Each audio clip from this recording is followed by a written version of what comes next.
Hey guys, Get Level here, and today I'm going to be giving you 10 more tips for streaming on Twitch.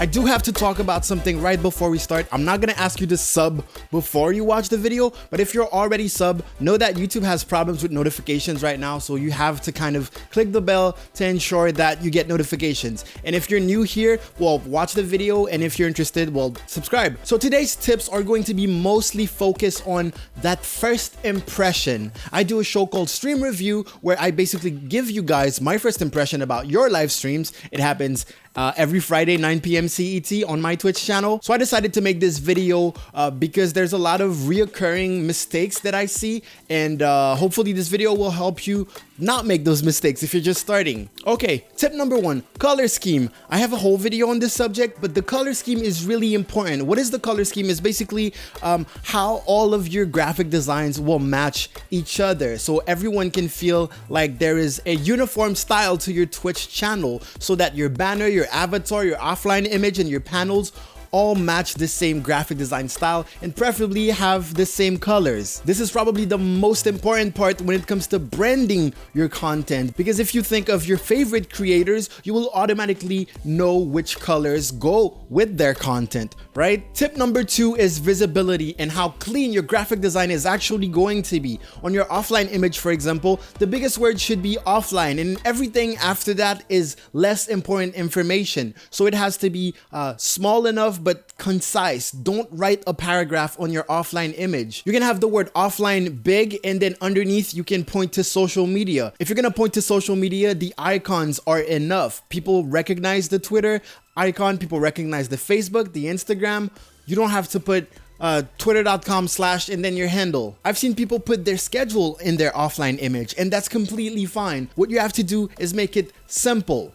Mon, choose, wins, Thurs, Fry, Sat, Sun. People understand those refer to the days. You don't have to put the full day. Also, if you're gonna have days off, there's no reason why you should put those days off. Only put the days that you're live and then the time. Make it small, make it readable. Also, keep in mind that Twitch has 2 little panels that appear on your offline image most of the time. One is for notification, the other one is for VODs. So when you're designing your offline image, keep that in mind. There's no reason why you should have a title and a graphic that says the same thing as a panel. You actually don't have to have a title at all, because the graphics is gonna say about or donate or subscribe. So just put that. Don't put anything in the title. When designing those panels, make sure that those words are visible, because that's the whole point of the panel. If you're really struggling to format your text in your panels, what you can do is just include that text inside of your design to make sure that everything is sitting flush. It's just going to be more complex when you're trying to update that panel. You're gonna have to go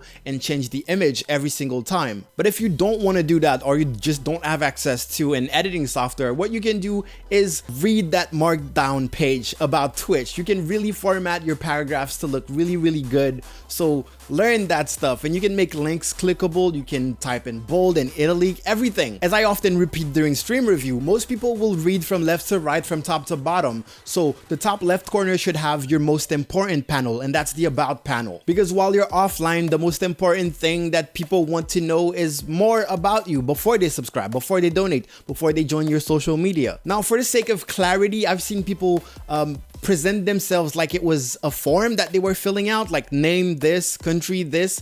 Of course, it's clearer. People can access the information faster, but I always recommend to have a small paragraph that is more wholesome. It's better to introduce yourself to someone by saying, "Hi, my name is Get Level, and you're watching my channel. I'm from France. I'm 28 years old." Then saying, name, Get Level, country, France, age, 28. Where is Sarah Connor? Okay, something that I've heard a lot from beginners is that they don't want to have a donation panel because they don't want to seem greedy. They don't want people to feel like they started streaming for money. Having a donation panel will not make you come across like that. What will make you, however, come across like that is if you say it in your About Me panel, or if you only have a donation panel. That is a huge no-no for Twitch. If I go to your Twitch channel and all you have for in your description panels is a donation, that is a strict no. I'm never coming back to your channel. That being said, if you have multiple panels, people are going to look for that donation panel.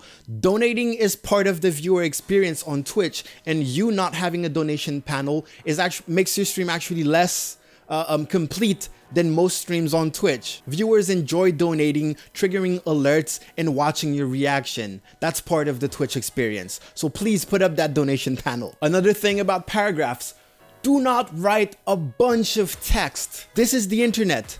The average attention span is like 3 minutes. No one is going to read a whole page of text in your panels. So if you have important information, please compress it. Make it very, very simple. Something I've seen a lot is people promoting their stream team, their community. I try to avoid talking bad about communities because I have a lot of friends that own communities and it's working super well for them. But as a content creator, I've seen so many small streamers push out their community, you know, really represent and advertise their community. The viewers don't care. The viewers don't give two flying about your communities. There are viewers, they're here to watch you.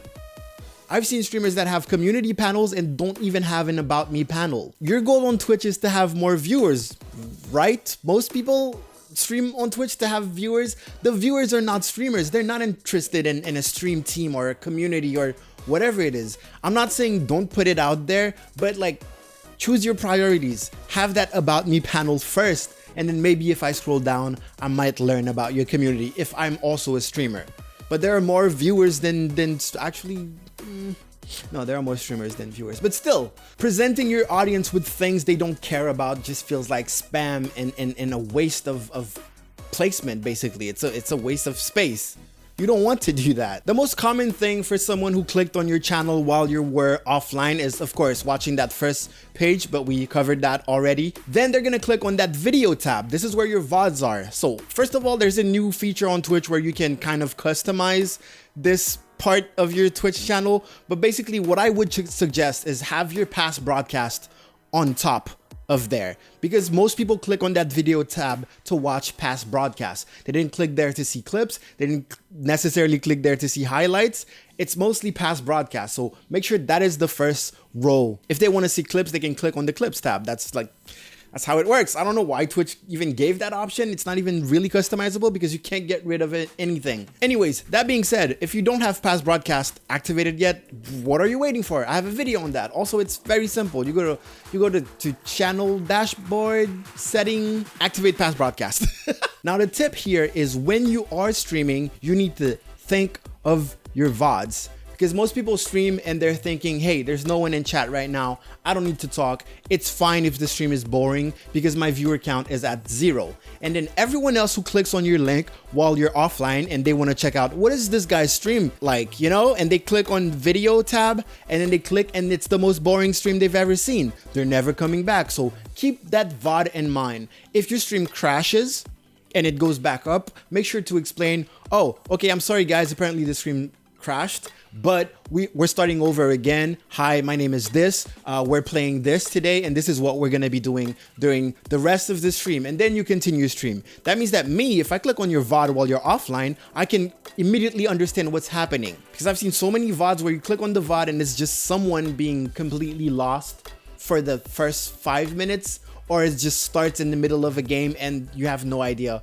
like, if the stream usually starts like that. So let people know.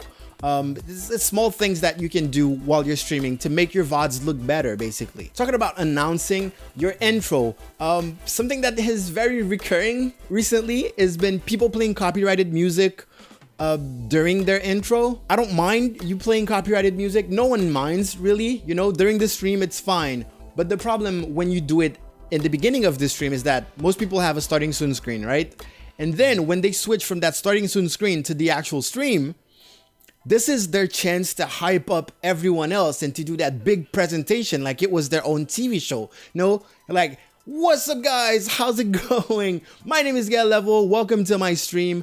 Today we're going to be playing this game. Last time we played that game, we had 3 wins. Today we're going for 10. How are you guys doing? You, I see you in chat. How are you? Blah, blah, blah. This is where you hype up everyone who has been sitting through your starting soon screen, pretty much. If you play copyrighted music, this part will be muted. The most hype part, pretty much, of your VOD is going to be muted, and then the only audible part of your VOD is going to be when you're already in game and you're already focused, and then the hype kind of died down. So keep that in mind. Always do an intro, always introduce yourself. I know it's your stream, I know, like, first of all, you shouldn't be looking at your viewer count, but whatever. And the last thing about VODs is that after the stream, something you can do is, first of all, you can highlight your VODs to make them last forever, but you can change the thumbnail of your VODs. You can not only change the thumbnail, you can also change the title. So if you had little bits of information in your VODs, like, I don't know,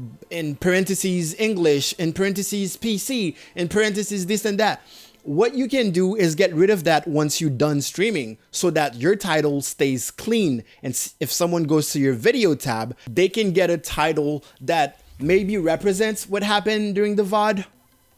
Like, amazing 10 victory royale games. I'm always taking Fortnite as an example because I know so many people play it. I don't play it. But that title plus a thumbnail as a VOD will get you way more clicks than English, Xbox, multiplayer, solo queue. Like, those are not clickable titles. Anyways, that's pretty much all the tips I have for you today. Remember that the first impressions don't only happen while you're live, they also happen while you're offline. If you're posting your link everywhere to advertise your stream, someone will click on them while you're offline, and that first impression still matters. One little thing that I do want to clarify, I shouldn't have to say it, but I've been getting weird messages about it. Tips and tricks and advice videos don't always apply to you. They don't always, that's how tips work in general. I'm a YouTuber and I'm trying to make generalized tips that will work for a maximum number of people, but I don't know you. I don't know your specific situation. I don't know your viewers. I don't know your goals. So it's impossible for me to make only videos that only apply to your situation. And that's gonna be the case with every tip video on YouTube. Anyways, I didn't think I had to say it, but I guess I have to. Anyways, you can follow me on social media. Twitch.tv/GetLevel is where I do this show called Stream Review, where basically you come in and chat and I check out your stream live and I give you some pointers and I give you my first impression and some advice to improve it if need be. It's a pretty good opportunity to get an objective point of view on your Twitch channel, and some participants have gotten a couple of followers out of it. So that's a bonus. So as I was saying, YouTube's notification system is kind of broken. I put out a free animated overlay pack for the game Rage 2 that's coming out real soon. The pack is already out, actually. The pack is completely free. It's on gumroad.com/GetLevel along with a bunch of other free and cheap packs. If you haven't started streaming yet, or if you're using a different program, you can download Streamlabs OBS, which is pretty much the best broadcasting software out there, from my affiliate link in the description. If you do download it for free, I'm getting a little bit of money and charity is also getting a little bit of money, so please consider it. But that's it for today, guys. Thank you so much for watching. I will see you next time. Go out there, make me proud. Get Level out.